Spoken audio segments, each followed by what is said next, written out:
తెలుగుదేశం పార్టీలో కష్టపడి పనిచేస్తే ఖచ్చితంగా పదవులు వస్తాయి.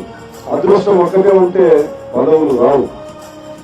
కష్టపడితేనే, ఆ కష్టం ప్రజలు పార్టీ గుర్తిస్తేనే అదృష్టం కూడా ఉపయోగపడుతుంది తప్ప ఊరికే అదృష్టం కోసం నమ్ముకుంటే ఏ పదవులు రావు.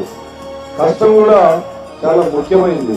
అలా కష్టపడే దాంట్లో కుమారస్వామి ఏ రోజు శ్రమను దాచుకోకుండా కష్టపడినటువంటి వ్యక్తి. 12 సంవత్సరాలు ఒక మండలానికి ఒక పార్టీ అధ్యక్షుడిగా ఉండడం అనేది ఆషామాషి కాదు. అంటే నాయకుల్ని సమన్వయం చేసుకునేటువంటి శక్తి, కార్యక్రమాల్ని విజయవంతం చేసేటువంటి శక్తి 12 సంవత్సరాలుగా సమన్వయం చేసుకోవాలనేది చాలా కష్టమైనటువంటి పని. 12 సంవత్సరాలు కష్టపడినటువంటి వ్యక్తికి ప్రభుత్వం అధికారంలోకి వస్తుంది. గౌరవ ముఖ్యమంత్రి గారి ఆదేశాలు, ఆశీర్వాదంతో ఈరోజు సింగిల్ విండో అధ్యక్షుడిగా, అరవై మండల అధ్యక్షుడిగా పదవి రావడం, ప్రమాణ స్వీకారం చేయడం నిజంగా చాలా ఆనందంగా ఉన్నటువంటి సమయం.